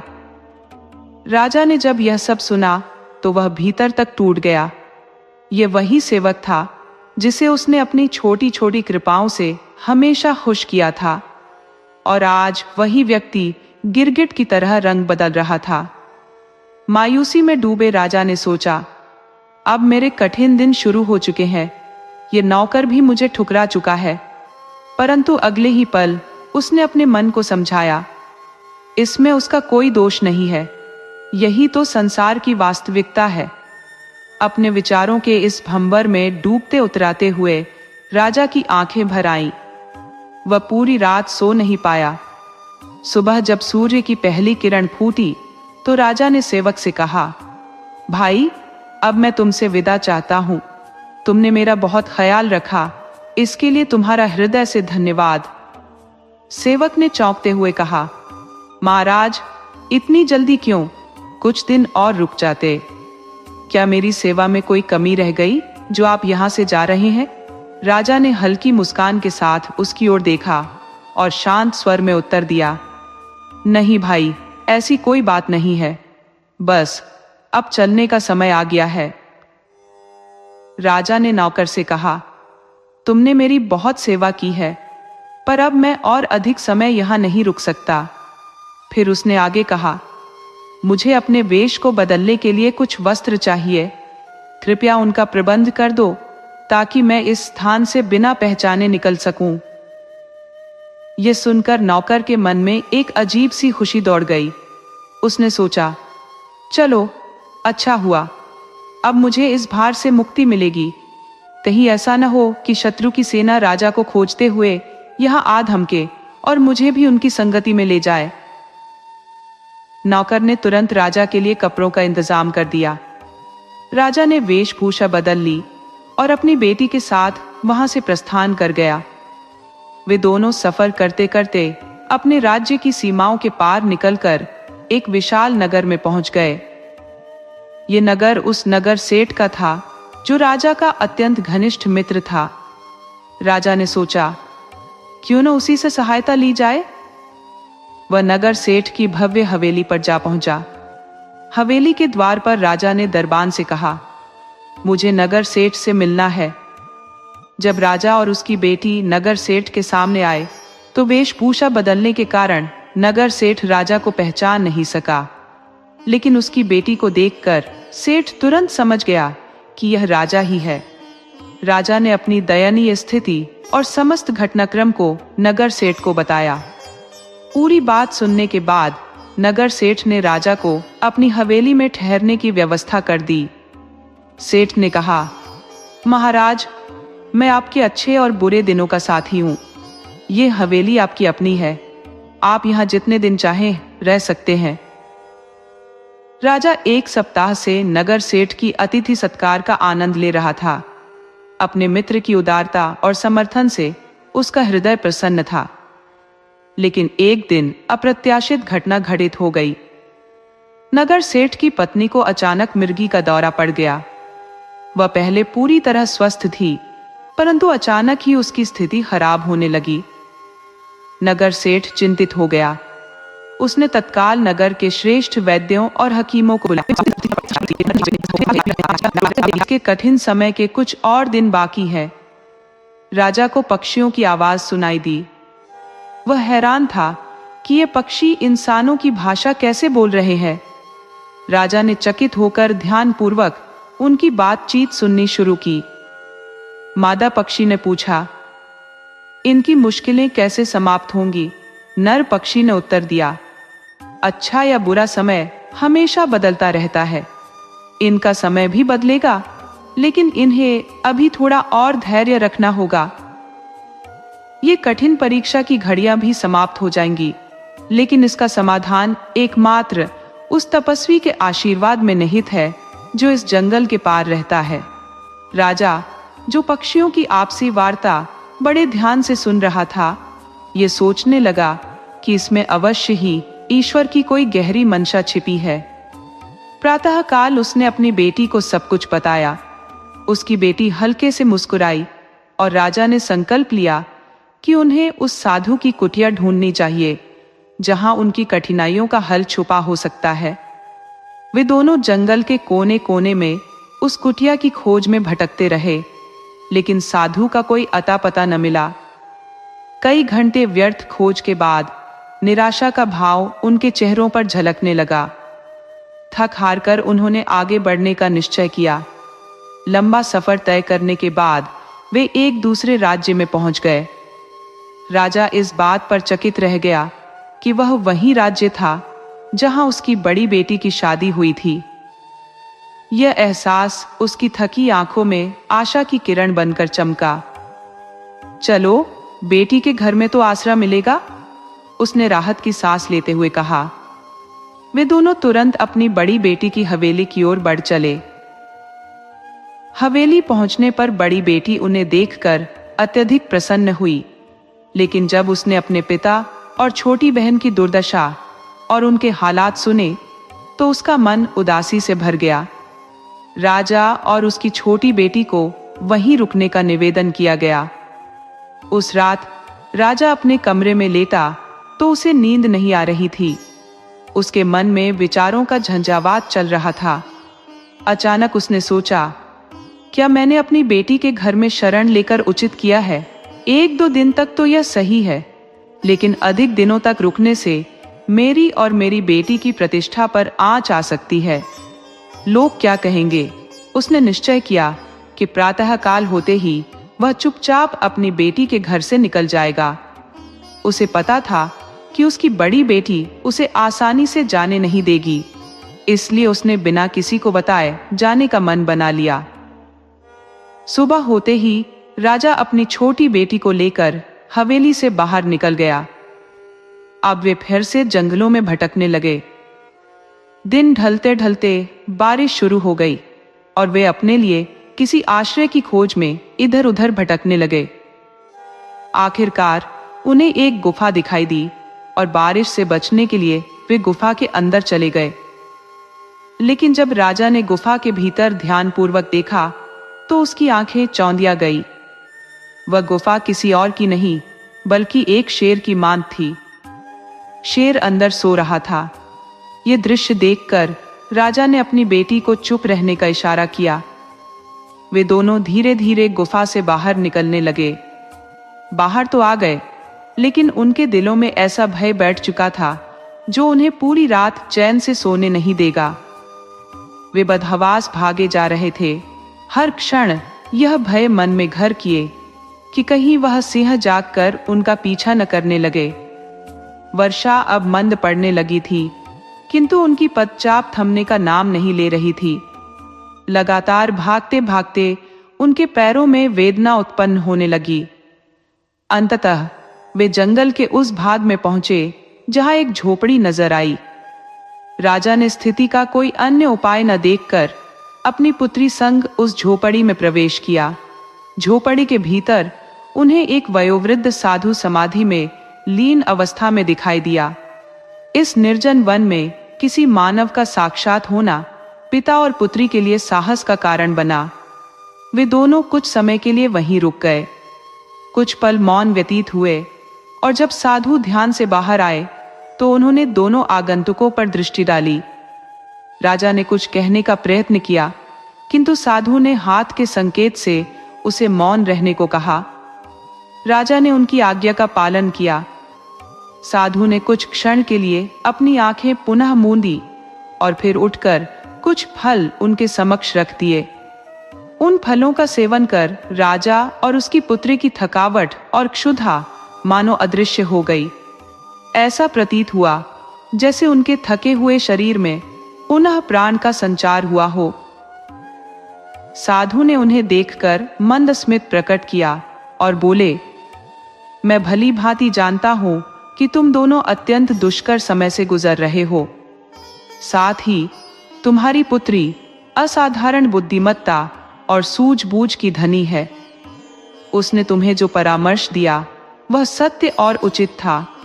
ये कहना कि सपने में आने वाली उस स्त्री को आज ही आने दो। साधु के इन वचनों को सुन राजा विस्मय और कौतूहल से भर गया। उसने कहा, महाराज, मैं नहीं जानता कि वह स्त्री कौन थी जो मेरे स्वप्न में प्रतिदिन प्रकट होती थी और मुझसे पूछती थी कि वह आज आए या कल। साधु ने एक क्षण रुककर मुस्कुराते हुए उत्तर दिया, वह स्त्री कोई और नहीं, तुम्हारा दुर्भाग्य था, तुम्हारी विफलता जो तुम्हारे जीवन में प्रवेश करने की प्रतीक्षा में थी। वह प्रतिदिन तुमसे पूछती थी कि वह तुम्हारे जीवन में आज प्रवेश करे या कल। यहाँ कल का अभिप्राय था तुम्हारे भविष्य, तुम्हारी वृद्धावस्था से। वह विपत्ति तुम्हारे जीवन पर मंडरा रही थी, किंतु तुम्हारी पुत्री की सतर्कता और दूरदर्शिता ने उसे पहचान लिया। साधु ने राजा की पुत्री की ओर प्रशंसा भरी दृष्टि डालते हुए कहा, तुम्हारी पुत्री ने तुम्हें सुझाया कि आज का चयन करो। जानते हो आज का अभिप्राय क्या था? राजा ने असमंजस में सिर हिलाया। साधु ने एक गहरी सांस ली और समझाया, आज का अर्थ था तुम्हारा वर्तमान, तुम्हारी युवावस्था, जब तुम्हारे पास बल और साहस था।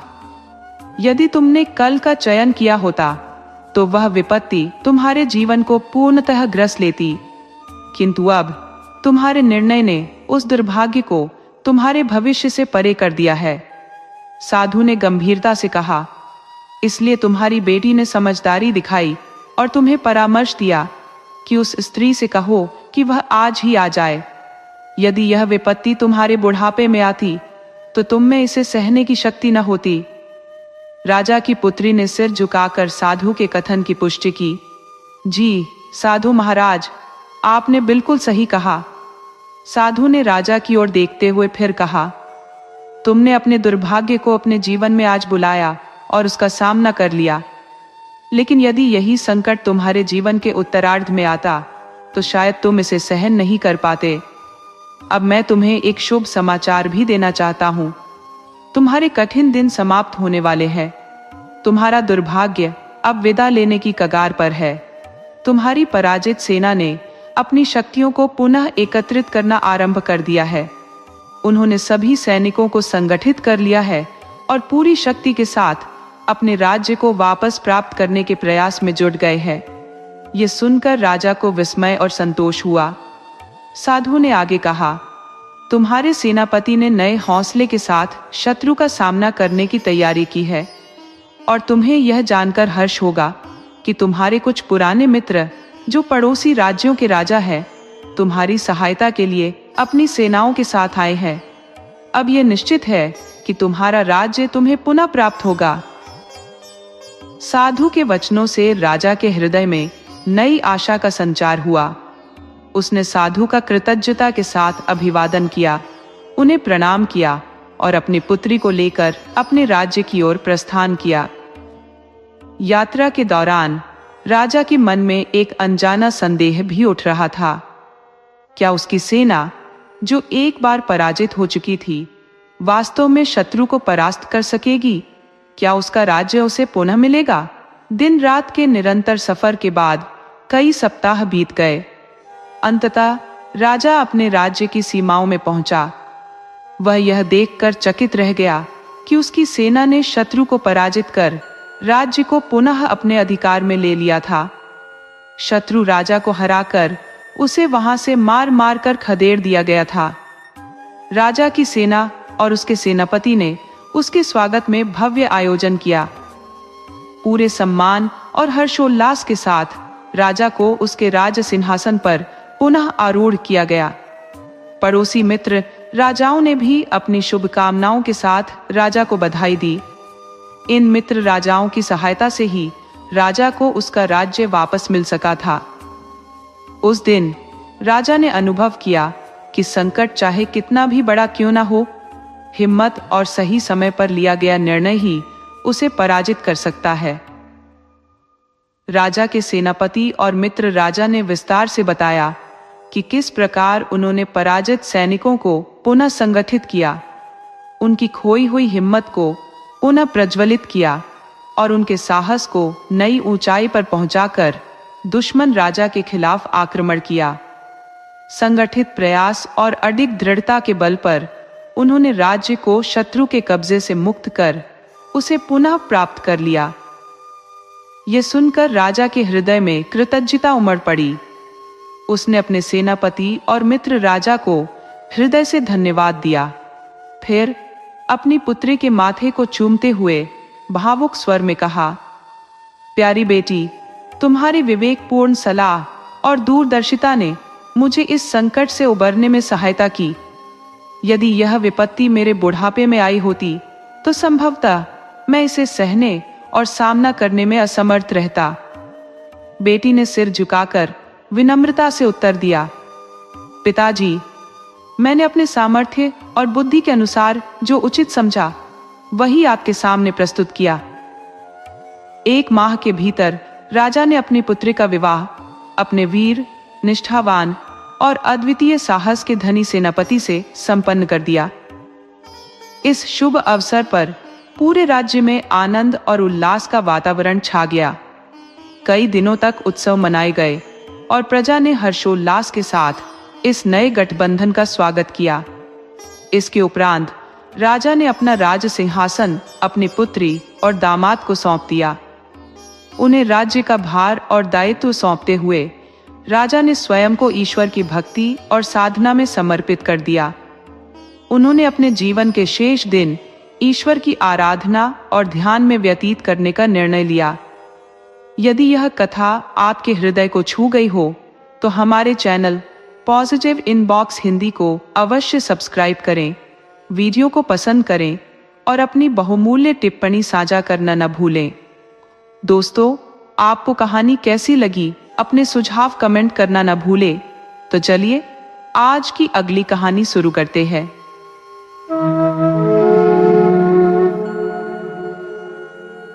बहुत पुराने जमाने की बात है। श्यामू, जो अपनी माँ के साथ एक छोटे से गांव में रहता था, बेहद गरीबी में जीवन व्यतीत कर रहा था। अपनी आर्थिक स्थिति के चलते वह शिक्षा से वंचित रह गया और घास काट कर बेचने का काम करने लगा। इस मेहनत से उसे इतने ही पैसे मिलते थे कि जैसे तैसे माँ बेटे का गुजारा हो सके। कठिन परिस्थितियों के चलते उसकी शादी अब तक नहीं हो पाई थी, जबकि उसकी उम्र विवाह के लायक हो चुकी थी। श्यामू की माँ को इस बात का गहरा अफसोस था। वह चाहती थी कि उसके बेटे के जीवन में भी खुशियां आए और उसके आंगन में बच्चों की हंसी ठिठोली गूंजे, लेकिन उनकी गरीबी के कारण कोई भी अपनी बेटी का रिश्ता श्यामू से जोड़ने को तैयार नहीं होता था। लोग कहते, गरीब के घर बेटी ब्याह ना भूल होगी। माँ के दिल में पोते पोतियों के साथ खेलने का सपना पल रहा था, मगर श्यामू की मजबूरियां उसका हौसला तोड़ रही थी। अपनी माँ की बिगड़ती हालत देखकर श्यामू बेचैन रहता। पहले जहां वह 3-4 रुपए की घास काटता था, अब वह 2-2.5 रुपए की ही काट पाता। उसकी मेहनत की ऊर्जा धीरे धीरे क्षीण हो रही थी। जो श्यामू पहले 1.5 मन घास अकेले उठाकर लाता था, वह अब 20 किलो उठाने में भी हांफने लगता था। जिनसे वह घास बेचता वे पूछते, आजकल तुम इतनी कम घास क्यों लाते हो? श्यामू का एक ही उत्तर होता, गरीबी ने मुझे जवानी में ही बूढ़ा कर दिया है। अब मुझसे यह घास नहीं काटी जाती। लेकिन एक दिन जंगल में घास काटते हुआ और तेजी से भाग निकला। शिकारी ने दूसरा तीर चलाने की कोशिश की, लेकिन हिरण झाड़ियों में ओझल हो गया। शिकारी क्रोधित हो उठा, घोड़े से उतरा और गुस्से में श्यामू को मारने लगा। अपने क्रोध को निकालकर वह शिकारी वहां से चला गया। कुछ ही देर बाद जंगल के भीतर से हिरणों का एक बड़ा झुंड श्यामू की ओर आता दिखाई दिया। झुंड में से एक ताकतवर और सुंदर हिरण आगे बढ़ा और मनुष्य की भाषा में बोला, भले व्यक्ति, हम तुम्हारा आभार प्रकट करने आए हैं। आपने हमारे राजा की जान बचाकर महान उपकार किया है। यदि आप बुरा न माने तो इस एहसान के बदले में हम आपको एक भेंट देना चाहते हैं। श्यामू यह देखकर स्तब्ध रह गया कि हिरण उसकी भाषा में बोल रहे थे। हिरण ने उसकी हैरानी को भांपते हुए कहा, आप चकित न हो, इस जंगल के हिरणों को मनुष्यों की भाषा में बोलने की शक्ति वन देवता ने प्रदान की है। ये वरदान हजारों साल पहले हमारे पूर्वजों को मिला था। हिरण ने आगे कहा, वन देवता ने हमें एक बहुमूल्य खजाना भी दिया है। यह खजाना एक सुनहरे संदूक में बंद है, जिसे हमने आज तक नहीं खोला। हमारे लिए हीरे जवाहरात का कोई महत्व नहीं है, लेकिन हमारे राजा चाहते हैं कि हम यह खजाना आपको सौंप दें, ताकि आपके उपकार का प्रतिदान किया जा सके। हिरण की बात समाप्त होने पर श्यामू ने कहा, मुझे डर है कि यह खजाना मेरे लिए मुसीबत न बन जाए। मैं एक साधारण और गरीब आदमी हूं। कहीं ऐसा न हो कि इसे लेकर मेरी मुश्किलें और बढ़ जाएं। हिरण ने उत्तर दिया, भले व्यक्ति, यह खजाना हजारों वर्षों से वैसे ही बंद पड़ा है। हमने इसे कभी नहीं खोला, लेकिन वन देवता की आज्ञा से अब यह आपके सुपुर्द करने का समय आ गया है। श्यामू ने हिरण की बातों से आश्वस्त होकर मन ही मन सोचा, मेरे पास तो पहले ही खोने के लिए कुछ नहीं है। जो भी हो, यह खजाना मेरे जीवन की कठिनाइयों को और अधिक नहीं बढ़ा सकता। इस विचार के साथ उसने वन देवता का खजाना स्वीकार करने का निर्णय ले लिया। हिरण उसे जंगल के गहराई में स्थित अपने राजा के पास ले गए, जिसकी जान श्यामू ने बचाई थी। हिरण राजा ने श्यामू का हृदय से आभार व्यक्त किया और अपने 2 बलशाली हिरण साथियों को खजाने की ओर श्यामू का मार्गदर्शन करने के लिए भेजा। वे सभी जंगल के बीच स्थित एक तालाब के किनारे पहुंचे। तालाब शांत था, परंतु उसका पानी रहस्यमयी प्रतीत हो रहा था। वहां पहुंचकर हिरणों ने कहा, हम तालाब के भीतर नहीं जा सकते। तुम्हें 100 कदम पीछे हटकर दौड़ते हुए आना होगा और पूरी ताकत से तालाब में छलांग लगानी होगी। जहां तुम गिरोगे वहीं खजाना होगा। श्यामू ने उनकी सलाह का अनुसरण किया और तालाब में गोता लगाया। कुछ ही क्षणों में उसने कीचड़ और काई से ढका हुआ एक प्राचीन संदूक बाहर निकाल लिया। संदूक अत्यंत पुराना था और समय की मार से उसकी स्थिति जर्जर हो चुकी थी। खजाने को लेकर वे वापस हिरण राजा के पास पहुंचे। राजा ने संदूक देखकर प्रसन्नता व्यक्त की और श्यामू को सावधान करते हुए कहा, यह खजाना एक वरदान भी है और परीक्षा भी। हमारे पूर्वजों ने बताया है कि जो व्यक्ति इसे सद्भाव और परोपकार में लगाएगा, उसे कभी कोई संकट नहीं झेलेगा। लेकिन यदि यह खजाना स्वार्थी और अज्ञानी के हाथ लग गया, तो उसका परिवार आपदाओं में फंस जाएगा। इसलिए इस दौलत को व्यर्थ संग्रहित करने के बजाय इसका सदुपयोग करना। श्यामू ने हिरण राजा की इस बात को आत्मसात किया और खजाने के साथ अपने घर लौट आया। घर पहुंचकर उसने अपनी मां को सारी घटना सुनाई। मां ने सुनकर घबराते हुए कहा, ना बेटा, इस खजाने की हमें कोई आवश्यकता नहीं। पता नहीं हम उन शर्तों को निभा पाएंगे या नहीं जो हिरण राजा ने बताई है।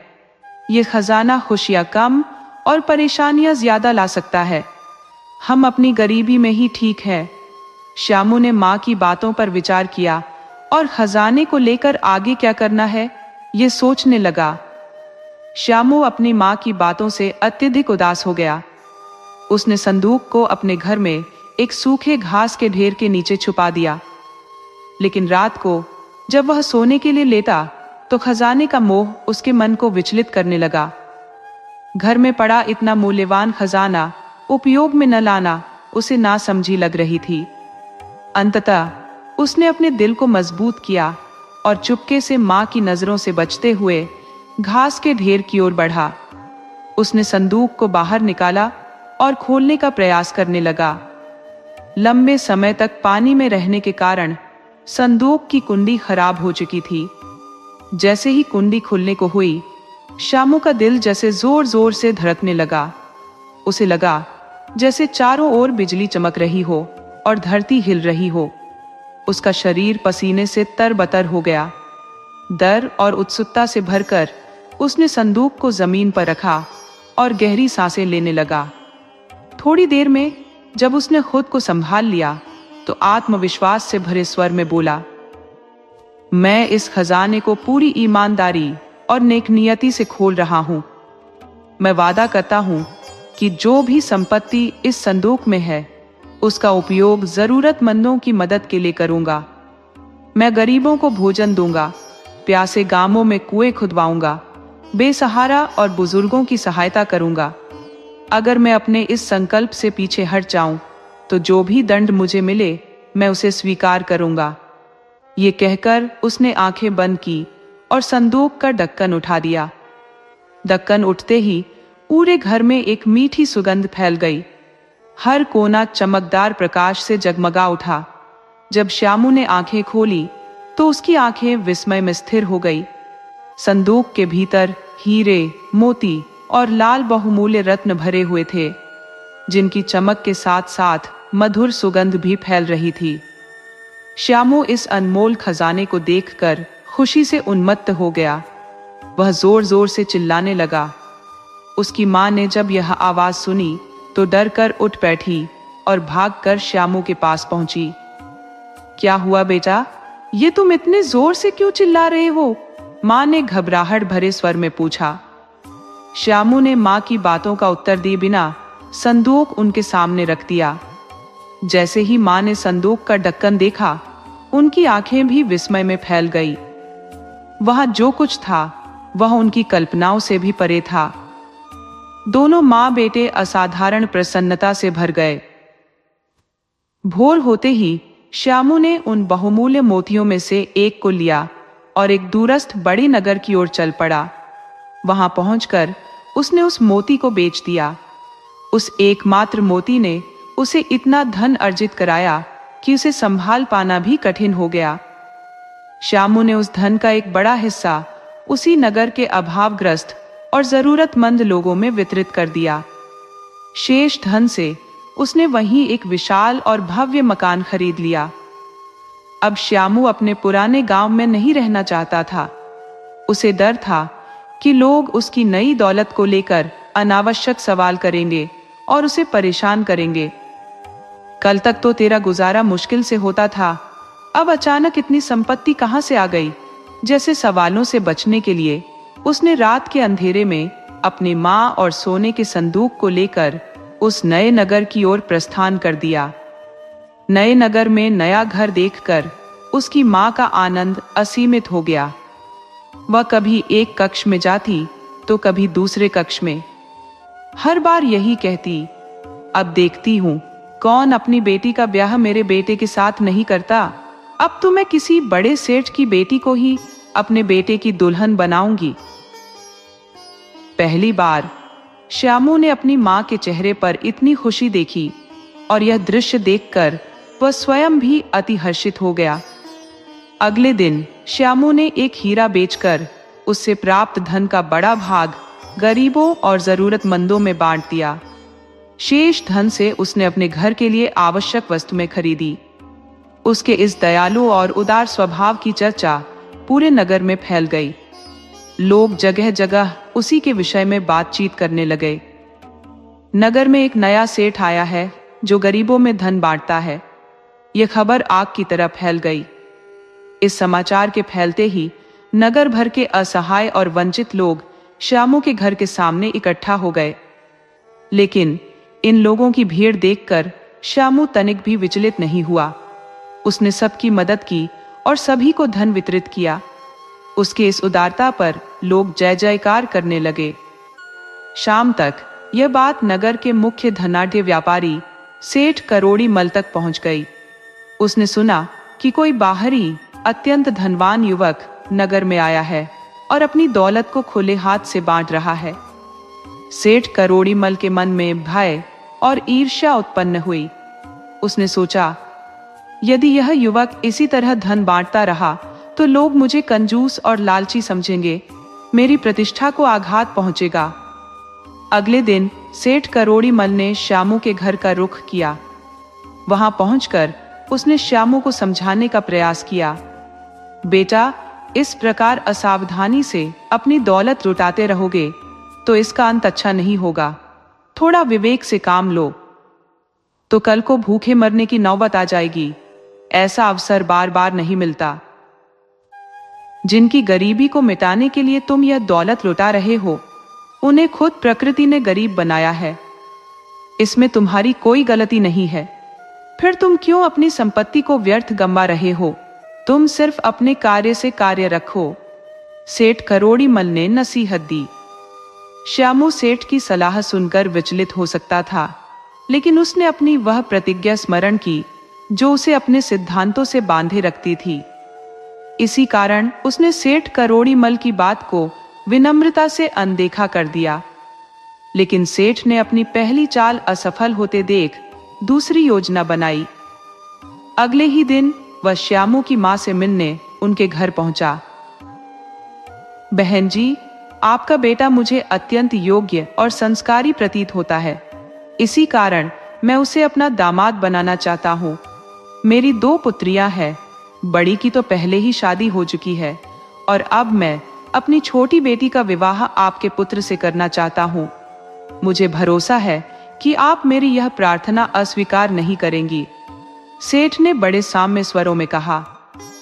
श्यामू की मां, जो हमेशा अपने पुत्र के विवाह की चिंता में डूबी रहती थी, नगर के प्रमुख सेठ द्वारा रिश्ता प्रस्तावित किए जाने पर प्रसन्नता से झूम उठी। इससे बड़ा सौभाग्य और क्या होगा, सोचते हुए उन्होंने झट से सहमति दे दी। लेकिन जब श्यामू को इस बात का पता चला तो वह क्रोधित होकर अपनी मां से उलझ पड़ा। मां, तुमने नगर सेठ की बेटी के साथ रिश्ता क्यों स्वीकार कर लिया? यदि धनी लोग केवल अपने बीच ही शादियां करते रहेंगे तो गरीबों के दिन कैसे बदलेंगे? देख लेना, सेठ की बेटी हमारे घर आकर मुझे मेरे वचनों से विचलित कर देगी। जिसने कभी अभाव देखा ही नहीं, उसे गरीबों के दुख दर्द से कोई सरोकार नहीं होगा। तुम्हें किसी गरीब की बेटी को अपनी बहू बनाना चाहिए था, ताकि कम से कम किसी गरीब का तो भला हो जाता। परंतु श्यामू की मां ने उसकी एक न सुनी। कुछ ही दिनों के भीतर सेठ करोड़ी मल की बेटी, जिसका नाम सुंदरी था, श्यामू के घर आ गई। सुंदरी को उसके पिता ने भली प्रकार समझा बुझाकर भेजा था। घर में प्रवेश करते ही सुंदरी ने श्यामू के गरीबों के लिए किए जाने वाले कार्यों पर प्रश्न उठाने शुरू कर दिए। आप हर समय क्या यह समाज सेवा में व्यस्त रहते हैं? कहीं आप पाठशालाएं खुलवा रहे हैं, तो कहीं गरीब लड़कियों की शादियां करवा रहे हैं, कभी गरीबों को भोजन बांट रहे हैं। यह सब व्यर्थ है। सुंदरी हर बार उसे टोकती। श्यामू को अब यह एहसास होने लगा कि उसकी आशंका सही थी। क्या तुम्हें यह एहसास नहीं कि भविष्य में तुम्हारे भी बच्चे होंगे? तब तुम कैसे सामना करोगे? सुंदरी बार बार श्यामू को समझाने का प्रयास करती, परंतु श्यामू, जो अपनी भलाई के कार्यों में तल्लीन था, उसकी बातों को अनसुना कर देता और रात दिन अपनी संपत्ति गरीबों के कल्याण में लगाता रहता। श्यामू के इन कार्यों ने नगर में सेठ करोड़ी मल की छवि को धूमिल कर दिया। लोग कहने लगे, सेठ करोड़ी मल अपनी दौलत पर कुंडली मारे बैठा है। वह गरीबों का शोषण करता है और उनकी मदद के लिए एक पैसा भी खर्च नहीं करता। जब यह बात सेठ तक पहुंची तो उसने अपनी बेटी को घर बुलाकर कड़ी फटकार लगाई। तू अब तक अपने कर्तव्य को निभाने में असफल रही है, सेठ ने तीखे स्वर में कहा। अपने पिता की उलाहना सुनकर सुंदरी क्रोधित हो गई और उसने समस्या को हमेशा के लिए समाप्त करने का